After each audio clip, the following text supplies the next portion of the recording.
ਇੱਕ ਵਾਰੀ ਫਿਰ ਜੀ ਆਇਆਂ ਨੂੰ। ਤੇ ਹੁਣ ਗੱਲ ਕਰ ਰਹੇ ਆ ਪਾਕ ਅਫਗਾਨ ਮੁਜ਼ਾਕਰਾਤ ਜਿਹੜੇ ਚੱਲ ਰਹੇ ਉਹਨਾਂ ਦੇ ਹਵਾਲੇ ਨਾਲ। ਤੇ ਚੋਇਸ ਸਾਹਿਬ ਇਹ ਦੱਸੋ ਕਿ ਇਹ ਮੁਜ਼ਾਕਰਾਤ ਵੀ ਅਸੀਂ ਸੁਣ ਰਹੇ ਆ, ਠੀਕ ਹੈ, ਔਰ ਅਸੀਂ ਜੰਗ ਦੀ ਆਵਾਜ਼ਾਂ ਵੀ ਸੁਣ ਰਹੇ ਆ। ਫਿਰ ਅਸੀਂ ਇਹ ਵੀ ਦੇਖ ਰਹੇ ਆ ਕਿ ਸਰਹੱਦਾਂ ਤੇ ਕੋਈ ਲੜਾਈ ਨਹੀਂ ਹੈਗੀ, ਲੇਕਿਨ ਅਸੀਂ ਦੇਖ ਰਹੇ ਆ ਕਿ ਦਹਿਸ਼ਤਗਰਦੀ ਵੀ ਹੋ ਰਹੀ ਹੈ। ਤੇ ਹੁਣ ਸਭ ਦੀਆਂ ਨਜ਼ਰਾਂ ਇਸਤਾਨਬੁਲ ਲੱਗੀਆਂ ਨੇ, ਤੇ ਇੱਕ ਮਤਲਬ ਕੀ ਨਿਕਲਣਾ ਇਹਦੇ ਚੋਂ? ਇਹਦੇ ਜੋ ਸਾਡੇ ਪੰਜਾਬੀ ਚ ਕਹਿੰਦੇ ਨੇ ਨਾ, ਖਿੱਦੂ ਭੋਲੋਗੇ ਤੇ ਲੀਰਾਂ ਹੀ ਨਿਕਲਣੀਆਂ। ਅੱਛਾ, ਠੀਕ ਹੈ ਨਾ ਜੀ, ਇਹ ਸਾਡਾ ਇੱਕ ਮੁਹਾਵਰਾ ਹੈ। ਤੇ ਤੁਸੀਂ ਇਹ ਚੰਗਾ ਕੀਤਾ ਵੀ ਗੱਲ ਪੁੱਛ ਲਈ ਹੈ। ਤੇ ਉਹ ਕਹਿੰਦੇ ਨੇ ਨਾ, ਜੰਗ ਤੇ ਮੁਹੱਬਤ ਵਿੱਚ ਸਭ ਕੁਝ ਜਾਇਜ਼। ਸਹੀ। ਇੱਥੇ ਵੀ ਜੰਗ ਵੀ ਲੱਗੀ ਹੈ ਤੇ ਅਸੀਂ ਗੱਲਬਾਤ ਵੀ ਕਰ ਰਹੇ ਹਾਂ। ਤੇ ਮੁਹੱਬਤ ਵੀ ਹੈ ਸਾਡੀ। ਅਸੀਂ ਕਹਿ ਰਹੇ ਹਾਂ ਕਿ ਯਾਰ ਬਾਜ਼ ਆ ਜਾ, ਬੰਦਾ ਬਣ ਜਾ, ਨਾ ਤੰਗ ਕਰ। ਅਸੀਂ ਗੱਲ ਮੁਹੱਬਤ ਦੀ ਜ਼ੁਬਾਨ ਹੀ ਬੋਲ ਰਹੇ ਹਾਂ। ਵੈਸੇ ਅਸੀਂ ਉਹਨੂੰ ਸਮਝਾ ਰਹੇ ਹਾਂ ਕਿ ਯਾਰ ਨਾ ਕਰ, ਤੂੰ ਜਵਾਨ ਹੋ ਗਿਆ, ਵੱਡਾ ਹੋ ਗਿਆ। ਲੋਕ ਜਿਹੜੇ ਨੇ ਨਾ ਹੁਣ ਕਹਿੰਦੇ ਨੇ ਕਿ ਤੂੰ ਐਡਾ ਵੱਡਾ ਹੋ ਕੇ ਵੀ ਬੇਵਕੂਫੀਆਂ ਦੇ ਸ਼ਰਾਰਤਾਂ ਤੋਂ ਬਾਜ਼ ਨਹੀਂ ਆਉਂਦਾ। ਤੇ ਨਾਲ ਵੱਡਾ ਵੀ ਸਾਡੇ ਨਾਲ ਹੀ ਹੋਇਆ ਹੈ। ਸਾਡੇ ਨਾਲ ਵੱਡਾ ਤਾਂ ਅਸੀਂ ਕਹਿੰਦੇ ਨੇ ਕਿ ਯਾਰ ਤੂੰ ਬਾਜ਼ ਆ ਜਾ, ਐਵੇਂ ਬਾਅਦ ਚ ਤੈਨੂੰ ਜਦੋਂ ਕੰਨਾਂ ਤੇ ਰੱਖਾਂਗੇ ਤੇ ਫਿਰ ਰੋਂਦਾ ਫਿਰੇਗਾ, ਤੇ ਬਿਹਤਰ ਨਾ ਕਰ। ਨਾ ਸਹੀ। ਤੇ ਲੇਕਿਨ ਮੈਨੂੰ ਨਹੀਂ ਲੱਗਦਾ ਕਿ ਉਹ ਜਿਹੜੇ ਵਿਗੜੇ ਹੁੰਦੇ ਨੇ ਨਾ ਉਹ ਠੀਕ ਹੋ ਜਾਣ। ਤੇ ਅਫਗਾਨ ਜਿਹੜੀ ਇਸ ਵੇਲੇ ਕਿਆਦਤ ਹੈ ਉਹ ਵਿਗੜੀ ਹੋਈ ਹੈ।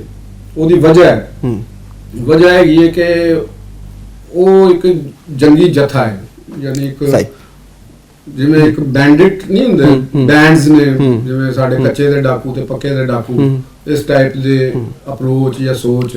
ਸਹੀ। ਤੇ ਉਹ ਉਹਨਾਂ ਲੋਕਾਂ ਦੀ ਜਿਹੜੇ ਇਸ ਵੇਲੇ ਇਕਤਦਾਰ ਦੇ ਵਿੱਚ ਆ ਗਏ ਨੇ, ਉਹਨਾਂ ਦੀ ਪੋਲੀਟੀਕਲ ਤਰਬੀਅਤ ਤੇ ਹੈ ਕੋਈ ਨਹੀਂ।